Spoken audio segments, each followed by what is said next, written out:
నాకు తెలిసినంత మట్టుకైతే ఆమె గెలుస్తుంది, సక్సెస్ అవుతుందనే నమ్మకం లేదు నాకు.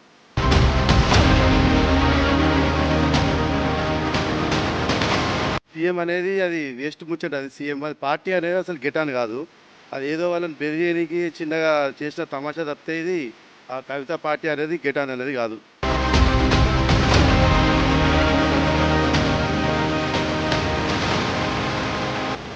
పట్టణ ముందు ముగ్గు, రాజకీయ నాయకులకు సిగ్గు.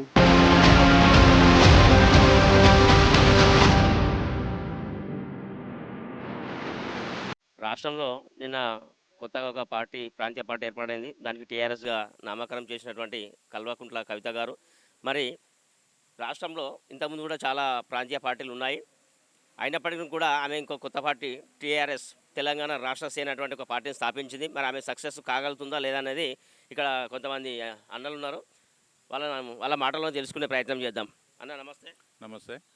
గతంలో టీఆర్ఎస్ పెట్టి మన తెలంగాణ రాష్ట్ర సమితిగా చంద్రశేఖర్ ముఖ్యమంత్రి వాళ్ళ కూతురైనటువంటి కవిత గారు ఇప్పుడు అనివార్య కారణం వలన ఆమె బయటకు వెళ్ళిపోవడం వలన ఆమె కొత్త పార్టీ పెట్టడం వలన నాకు తెలిసి ఈ పెద్ద పెద్ద పార్టీల ద్వారా ఈమె ఎదుగుదల కష్టమే అని నా అభిప్రాయం.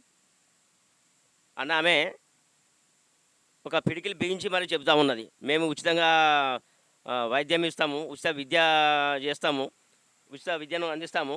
మరియు ఏంటంటే కేసీఆర్ అనేటువంటి రథచక్రము విరిగిపోయింది, కూలిపోయింది, ఆయన చుట్టూ పందికొక్కులు ఉన్నారు, గుంట నక్కలు ఉన్నారు అటువంటి కామెంట్ చేస్తూ ఉన్నది. మరి ఇన్ని రోజులు ఆమెకు తెలియలేదా గుంట నక్కలు ఉన్నారు, పందికొక్కులు ఉన్నారు? ఆమె కూడా ఆమె వారసత్వాన్ని, కేసీఆర్ గారి వారసత్వాన్ని పుణికిపుచ్చుకునే కదా రాజకీయాల్లోకి వచ్చింది. దానిపై మీ కామెంట్స్ అన్న? ఆమె అందరితో పాటు ఉన్నప్పుడు ఆమె ఈ కుటుంబ కలహాల వల్ల ఏరు వ్యవస్థలో ఏదో ఇబ్బంది ఉండి సపరేట్ అయ్యి నా అంతా నేను బతుకుతా అని చెప్పి ఒక పార్టీ పెట్టింది తప్ప దీనిలో ఎలాంటి కేసీఆర్ అంతా గొప్ప కావాలని ఆమె ప్రయత్నం చేస్తుంది. కానీ అలాంటి ఉపయోగం అయితే 99% ఉండకూడదు. గతంలో అంటే కేసీఆర్ ఉన్నంత వరకు అయితే ఏది జరగదు, ఆయన ఉన్న రోజులు ఏది కాదు. గతంలో ఏమన్నా కేసీఆర్కి అనివార్య కారణం ఏమన్నా జరిగినప్పుడు అప్పుడు ఇట్లా పుంజుకోవచ్చు, కానీ ఇప్పుడైతే ప్రజెంట్ అయితే అది నా మాత్రం పార్టీగానే మిగిలిపోతుంది. సీఎం అనేది అవి కలలు, కానీ తండ్రికి ఎన్నుపోటు పొడిచింది, అది రాజకీయంగా ఎక్కడికి వెళ్ళి వస్తుంది? ఎంపీ ఇచ్చింది, ఎమ్మెల్యేస్ ఇచ్చిండ్రు, అన్నీ ఇచ్చిండు. తండ్రికే వెన్నుపోటు పొడిచింది. ఇవాళ రేపు ఇంకొకటి దానిలోకి వచ్చినాక, పార్టీలోకి వచ్చినాక వాళ్ళకి ఎన్నుపోటు పొడవడం ఏముంది? పార్టీ డెవలప్ కాదు అది. మంచి మంచి ఎంఐఎంఏలే పెట్టి తెలంగాణ పార్టీ పెట్టి వెళ్ళిపోయారు. ఈమె ఎక్కడ ఏదో అప్పుడు బతుకమ్మ పండుగ, బతుకమ్మలు ఉన్నాయి కాబట్టి బడ్జెట్ అంతా తీసుకుపోయి తండ్రి దగ్గరికి వెళ్ళి సంపాదించుకుంది. అవే డబ్బులు ఇప్పుడు ఖర్చు పెడుతున్నారు, మన డబ్బులు మనకు పెడుతుంది. అదేం డెవలప్ ఏం కాదు, అది ముఖ్యమంత్రి కళ కాదు. రేవంత్ రెడ్డి ఆయన ముఖ్యమంత్రి ఎన్ని చెప్పిండు, హామీలు ఇచ్చిండు, అన్ని ఇచ్చిండు, నెరవేర్చిండా? ఈమె ఉచిత విద్య వీళ్ళు ఎంఐఎంఏలు ఉన్నారు, ఈమె కాదు. మంచి మంచి లీడర్లు ఉన్నారు, వాళ్ళతోనే కాలేదు, ఈమెతోనే ఏమవుతుంది? అది అసంభవం. ఈమె పార్టీ డెవలప్ అయ్యేది మాత్రం అసంభవమే. కేసీఆర్ ఉన్నంతసేపు ఎవరు దాని మీదకి రారు. మళ్ళీ సేన పెట్టింది, ఆ సేన ఎందుకు పెట్టింది? టీఆర్ఎస్ఏ పెట్టనుంటివి. ఇంకా సేన అంటే సేన ఎక్కడికి వెళ్ళి వచ్చారు? వీళ్ళు ఉంటేనే కదా, అయ్యి ఉంటేనే బిడ్డ ఉంది, బిడ్డ ఉంటేనే అయ్యి ఉంది. పార్టీ మాత్రం డెవలప్ కాదు. కల్వకుంట్ల కవిత గారు అదే టీఆర్ఎస్ తెలంగాణ రాష్ట్ర సేన అనే ఒక పేరుతోటి ప్రజల్లోకి రావడం జరిగింది. దాంతో ఇప్పుడు ఆ పార్టీ విజయవంతం కాగలదా, సక్సెస్ అవుతుందా? ఇంతకుముందు చాలా పార్టీలు, ప్రాంతీయ పార్టీలు కనుమరుగైన విషయం మీకు తెలుసు. ఒక మాటలో మీరు చెప్పగలరా సక్సెస్ అవుతుందా లేదా అని? అయితే ఇన్ని రోజులకోలే ఇన్ని పార్టీలు ఇన్ని ఏమేమో చేస్తాయని అందరూ హామీలు ఇచ్చిర్రు. పేద ప్రజలకు చేసేవాళ్ళు ఎవ్వరూ లేరు.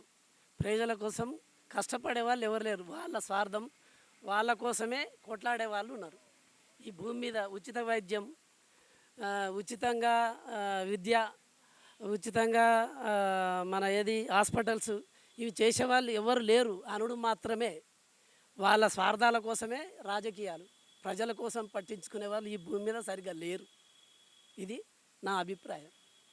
ఓకే సార్, బాగా చెప్పారు. అయితే ఉచిత విద్య, ఉచిత వైద్యం అనేది చాలామంది చాలా హామీలు ఇచ్చారు, అవి కనుమరిగిపోయినాయి.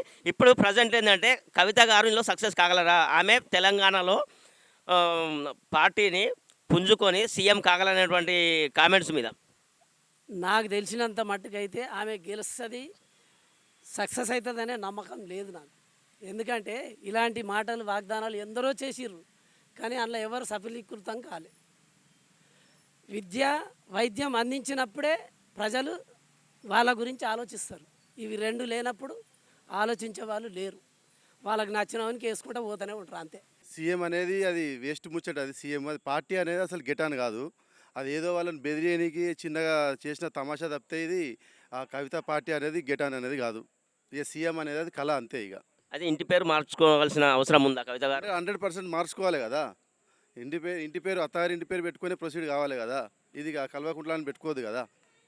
100% ఇంటి పేరు మార్చుకోవాల్సిందే. మార్చుకొని దిగాలి ఫస్ట్ ఆఫ్ ఆల్ ఆమె. ఇప్పుడు కవిత పెట్టినటువంటి ఏదైతే తెలంగాణ రాష్ట్ర సేన సమితి ఉన్నదో ఇది కుటుంబ కలహాల మధ్య తండ్రి కొడుకు కూతురు అల్లుడు మధ్య ఉన్నటువంటి ఆస్తుల తగాదా వాళ్ళ పీఠముడి విడక అధికార దాహంతో 10 ఏళ్ళ అధికారం నుండి ప్రజా సమస్యలు పట్టించుకోక ప్రజా రంజక పరిపాలన అందించక కాళేశ్వరం మీద 1,00,000 కోట్ల కుంభకోణమని రకరకాల అవినీతికి పాల్పడి వారి మధ్య అధికారం ఉన్నప్పుడు దోచుకొని దాచుకున్న సొమ్మును అధికారం కోల్పోయిన తర్వాత వాటాల పంపకాల్లో తేడా వచ్చి ఒక కుటుంబం రెండుగా విడిపోయి కొడుకు ఏదైతే టీఆర్ఎస్ అనే ఒక రాజకీయ పార్టీ ఉన్నదో దాన్ని బీఆర్ఎస్గా మలిచి ఆ కొడుకు కేటాయించి ఏదైతే టీఆర్ఎస్ అనే ఒక రాజకీయ పార్టీ వాళ్ళు మూచేసుకున్నటువంటి పార్టీని బిడ్డ కవితకు అప్పచెప్పి ఒక